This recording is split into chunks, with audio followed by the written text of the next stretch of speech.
Shalom Bapak Ibu Saudara yang dikasihi Tuhan.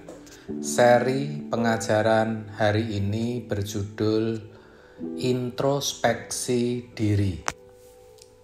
Kemuliaan Allah itu watak, karakter atau sifat Allah. Kalau Tuhan Yesus berkata, "Kamu harus sempurna seperti Bapa," Matius 5 ayat 48. Itu sama artinya kamu harus menemukan kemuliaan Allah yang hilang, seperti yang dirancangkan Allah semula. Hal senada Tuhan katakan dalam Filipi 2 ayat 5-7, kamu harus sepikiran dan seperasaan dengan Yesus. Artinya, kamu harus menemukan kemuliaan yang hilang atau yang kurang itu. Karena itulah yang dikehendaki Allah, yaitu agar manusia kembali segambar dan serupa dengan Dia. Segambar artinya memiliki pikiran dan perasaan seperti Allah. Dan itu sudah. Karena semua manusia memiliki pikiran dan perasaan.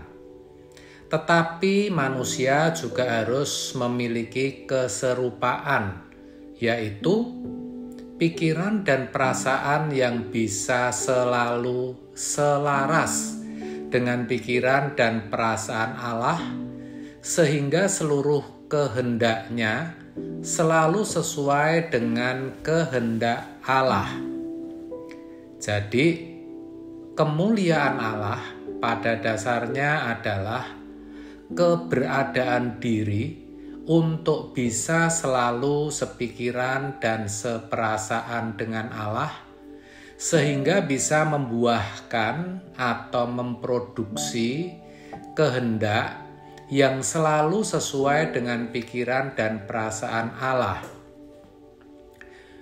Pertanyaannya adalah, ketika kita mengalami apa yang dialami oleh Tuhan Yesus, reaksi kita terhadap keadaan itu seperti apa?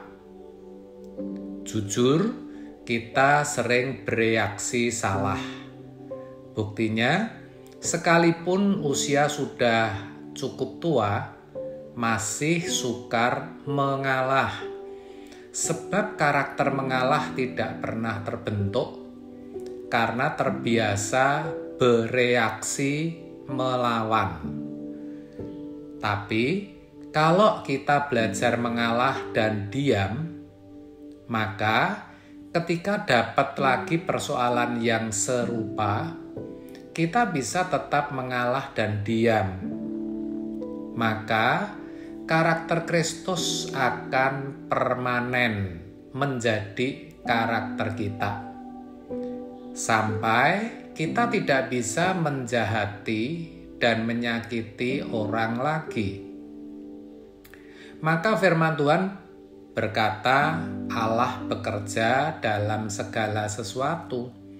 Artinya, Allah membutuhkan peristiwa atau kejadian untuk mengembalikan umat pilihannya kepada gambar dan rupa Allah.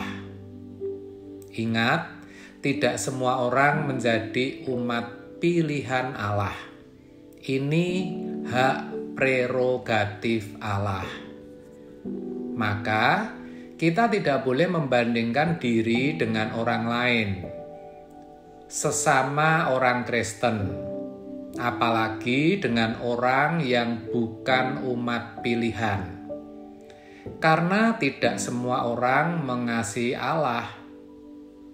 Perhatikan, kalau Allah bekerja dalam segala hal, dikatakan mendatangkan kebaikan bagi orang yang mengasihi Dia.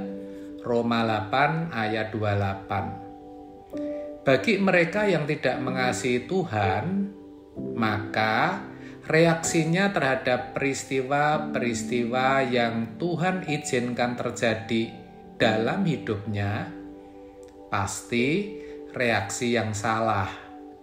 yang akhirnya mengkarakter seperti anak dunia.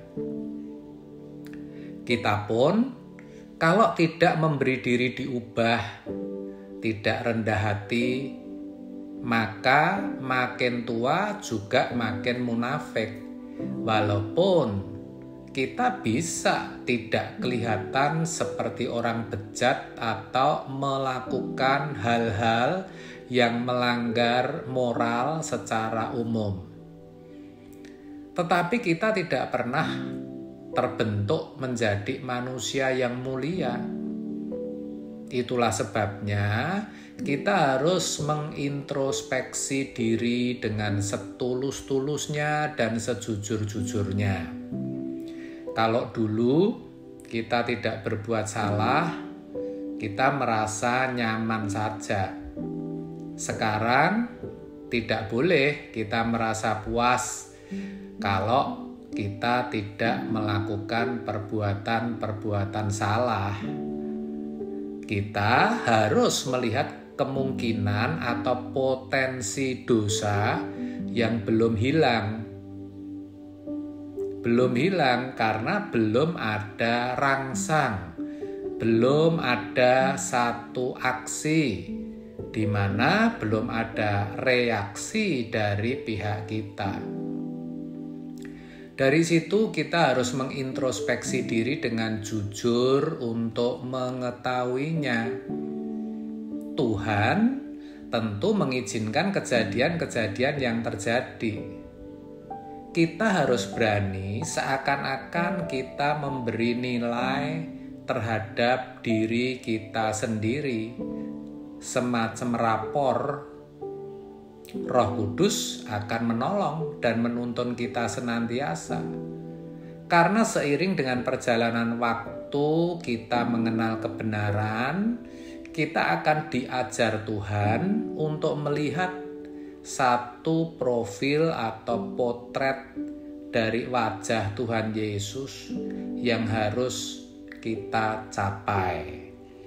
Ketika kita sudah sampai pada potret itu, ternyata ada potret lain yang lebih indah, kita naik lagi, go to the next level. Kita harus berani menilai, kira-kira berapa nilai keagungan, kemuliaan yang kita dapat ini. Kita juga harus mengerti bahwa nilai setiap individu tentu berbeda-beda. Sebab yang diberi banyak dituntut banyak, yang diberi sedikit dituntut sedikit. Lukas 12 ayat 48. Demikianlah kebenaran hari ini. Tuhan Yesus memberkati. Amin.